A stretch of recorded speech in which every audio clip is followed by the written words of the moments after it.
estou de volta. Hoje, com a aula de matemática, eu quero falar sobre medidas de comprimento. Isso mesmo, medidas de comprimento. E para iniciar essa aula, eu vou contar uma história. Isso mesmo. Lá, em um reino muito distante, vivia o rei, sua família e todo um povo. A população daquele lugar não estava muito bem com o rei. Um pouco chateada, porque eles tinham problema de moradia, né? E aí eles foram conversar com o rei. Isso. E o rei tentou resolver a situação, dando terreno para essa população. Verdade.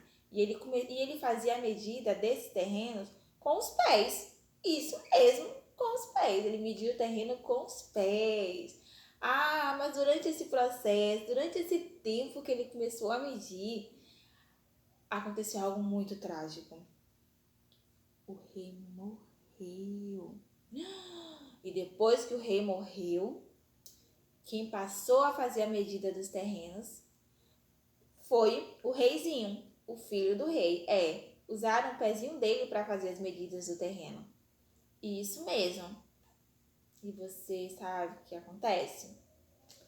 O pé do rei era desse tamanho. O rei era grande, forte. E o pezinho do reizinho era desse tamanho. Ele não era pequeno, né? E as partes do nosso corpo, ela acompanha o nosso desenvolvimento, acompanha o nosso crescimento. E como o reizinho ainda era pequeno, o pé dele era pequeno. Pensa só.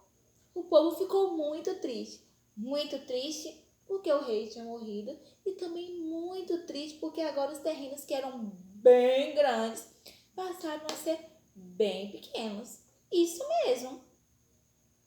Tá vendo? Essa é uma medida que não é padrão. Nós chamamos de medidas que não são convencionais. Isso mesmo.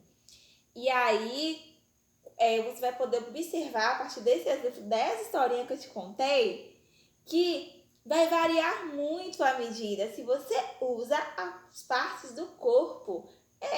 As partes do corpo para poder fazer medidas, né? Se você pegar aí seu pai, sua mãe, um adulto, e começar a medir algumas coisas aí na sua casa, você vai perceber como vai variar muito a quantidade de palmos, de pés, de passos, de dedos nas medições. Por quê? Porque varia muito o tamanho de uma pessoa para outra. Então, quando você vai comprar algo, normalmente as pessoas, né, não vão te vender dessa forma. Vai ter as medidas corretas, medidas padrões, vai ter as ferramentas certas para poder fazer essas medidas. É verdade. Por isso que eu estou mandando para casa aí, junto com o material e com o roteiro, uma folha. E ela vai ter lá uma fita métrica, só que ela não está montada. E eu preciso de você para montar. Com orientação de um adulto. Você vai pegar a tesoura, vai cortar direitinho, vai colar nas partes que são indicadas. E quando você terminar de montar, essa fita métrica, ela vai ter 1 metro, tá? E aí, você vai poder medir algumas coisas da sua casa. Se vocês estivessem aqui na escola, nós íamos medir aqui os objetos daqui, a porta, os coleguinhas, fazer comparações de tamanhos. Mas como vocês não estão aqui bem pertinho de mim, estão em casa, vocês vão fazer isso em casa com seus familiares, tá bom? Passa aí a medir todas as coisas, móveis, as portas, pessoas da sua casa e vejam qual o tamanho de cada um, tá? Essa fita métrica, ou instrumento, a fita métrica, ela é usada muito pelas costureiras. As costureiras usam bastante para poder medir as roupas, essas roupas que nós usamos, né? As costureiras usam a fita métrica. O pedreiro usa muito a trem métrica para mostrar para vocês, né? Para ele poder medir direitinho, para fazer as suas construções. Na nossa sala de aula, nós usamos muito a régua. A régua é o instrumento que nós mais usamos. E um espaçamento de um número para o outro, nós falamos que é centímetro. Então, você pode medir também, usando a régua aí, o tamanho da capa do livro, né? O tamanho aí do seu lápis. O seu lápis está novinho? Você já gastou bastante? o tamanho da sua borracha, essas medidas menores, né? Como as medidas que nós utilizamos em sala de aula, coisas menores, objetos menores, coisas que são feitas no nosso caderno, nós usamos a régua. Essa régua tem 30 centímetros, essa régua, tá? Você pode pegar a sua régua e medir aí alguns objetos que você tem, como lápis, a caneta, a capa de um livro, tá? Como essa régua. Então, você já tem uma trina, normalmente usada pelo pedreiro, né? É um dos profissionais que utiliza. O metro que você ganhou aí, que você vai montar direitinho, você pode pintar também, para ele ficar bem fofinho e ficar a sua cara. Que também é um instrumento de medida. Nós temos aqui a régua, né? Eu tenho outros modelos de régua aqui, né?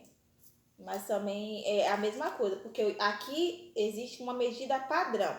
Então, se você medir com uma régua, se você medir com uma trena, se você medir com a fita métrica, o resultado será sempre o mesmo, porque existe um padrão nessa medida, tá? Existe um padrão. Agora, se você vai medir com um palmo, com um dedo, com um passo, não vai ter um padrão, porque as medidas vão variar dependendo do tamanho da pessoa que está fazendo essa medição, tá certo? Vou agora falar com vocês o que nós podemos comprar por metro. Nós podemos comprar fitas, corda, o terreno, tá? São alguns exemplos de coisas que nós podemos comprar com essa medida, né? Podemos comprar no comprimento, certo? E aí, o que é que você achou? Tá? Lá no seu livro vai ter algumas propostas, né? Vai trazer aqui alguns exemplos, né? Os dedos, o palmo, o pé, os passos, os braços, né?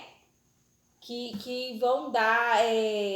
Vai falar sobre essa questão que eu estou discutindo com vocês, né? Dessas medidas que não são convencionais, que vão variar dependendo do tamanho da pessoa, entendeu? Então, se divirta bastante. Quero falar para os pais que essa é uma introdução sobre o assunto, né? Que fiquem tranquilos, vai dar tudo certo, tá bom? Divirtam-se. Pegue aí a fita métrica que eu estou enviando. Divirta com sua família, faça comparações de tamanhos. Também use, né, o palmo. Usem os pés, use os dedos para fazer algumas medições para que o seu filho compreenda essa variação de tamanho quando não se usa uma medida padrão, tá certo? E olha, sucesso aí para vocês, tá bom? Beijo, até uma próxima aula.